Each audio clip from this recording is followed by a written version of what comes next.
family left behind to surely starve, not one it less one wicked, awful creature in the world. Okay, sorry, I had to adjust so you guys can actually see everything. Okay.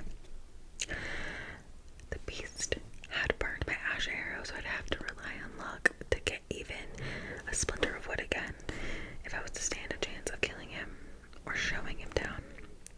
Knowledge of that weakness, of their susceptibility to ash, was the only reason we'd survive against the Hiiii during the ancient uprising, a secret betrayed by one of their own. Okay, my cold chilled further as I uselessly scanned for any signs of the narrow trunk and explosion of branches that I'd learned marked ash trees. I'd never seen the forest so still. Whatever was out there had to be tamed compared to the beast beside me, despite the horse's ease around him. Hopefully, he would keep other fairies away after we'd entered his realm. Breathing in the word was a death knell that echoed through me again and again. Lands, he'd said.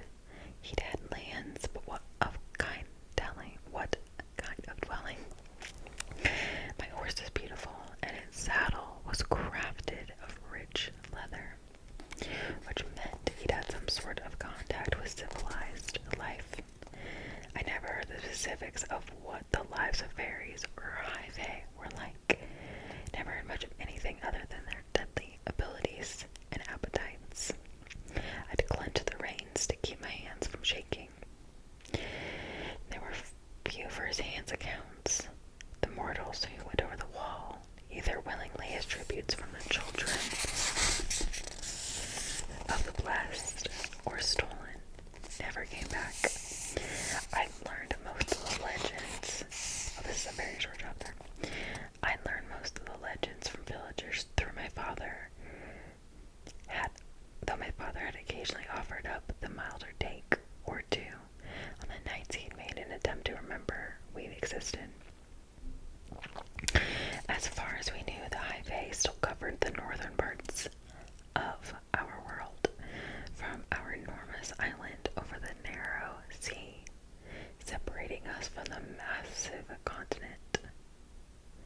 Okay, so is this in England, London? Is that what they're saying? Like it's taking place in real life, right? Across depthless fjords and frozen wastelands, sand-blasted deserts, all the way to the great ocean on the other side. Some fairy territories were empires. Some were overseen by kings and queens. Then there were places like Raytheon, divided and ruled by 7 high lords, beings of such unwilling power that legend claimed they could level buildings, break apart armies, and butcher you before you could blink. I didn't doubt it. No one had ever told me why humans chose to linger in our territory when so little space had been granted to us, and we remained in such close proximity to breathing. Fools, whatever humans had stayed here after the war, must have been suicidal fools to live so close. Even with centuries-old treaty between the mortal and fairy realms, there were rifts in the warded wall separating our lands, holes big enough for those lethal creatures to slip into our territory to amuse themselves with tormenting us. That was a side of Brathian that the children of the blessed never died to acknowledge. Perhaps a side of Brathian I'd soon witness. My stomach turned. Live with him, I reminded myself again and again and again. Live, not die. Though I suppose I could live in a dungeon. He would likely lock me up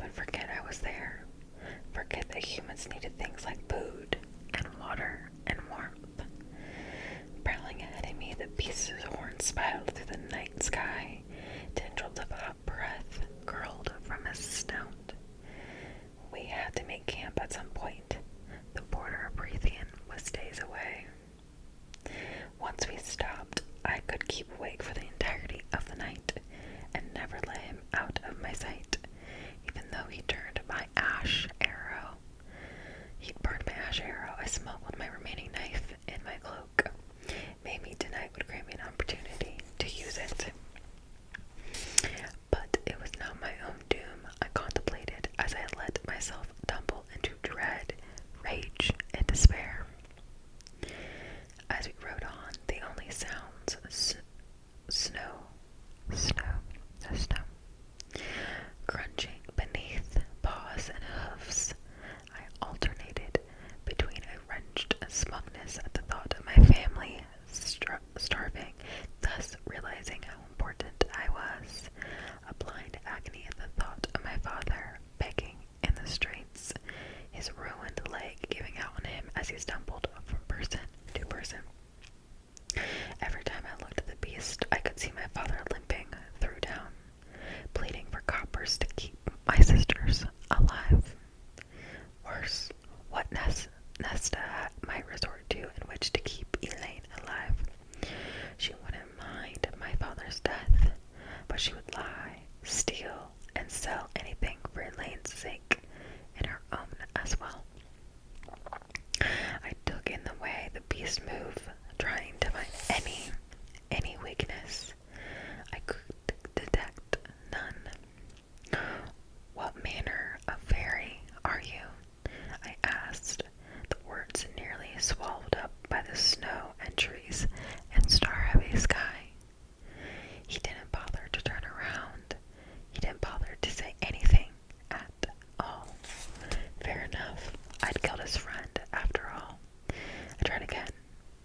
Do you have a name? Or anything to curse him by? A huff of air that could have been a bitter laugh. Does it even matter to you, human? I didn't answer. He might have very well changed his mind about sparing me, but perhaps I would escape before he decided to gut me. I would grab my family and we'd stow away in a ship and sail far, far away. Perhaps I would try to kill him regardless of the futility, regardless of whether it constituted another unprovoked attack, just for being the one who came to claim my life. My life. When these fairies valued ours so little. The mercenary had survived. Maybe I could too. Maybe. I opened my mouth to again ask him for a name, but the growl of annoyance rippled out of him. I didn't have a chance to struggle to fight back when a charged metallic tang stuck my nose. Exhaustion slammed upon me, and the blackness swallowed me whole. I awoke with a jolt atop of this horse, secured with invisible bonds. The sun was already high. Magic. That's what the tang had been. What was keeping my limbs tucked in tight, preventing me from going for my knife? I recognized the power deep in my bones from some collective mortal memory and terror. What long had it kept me unconscious? How long had he kept me unconscious rather than to speak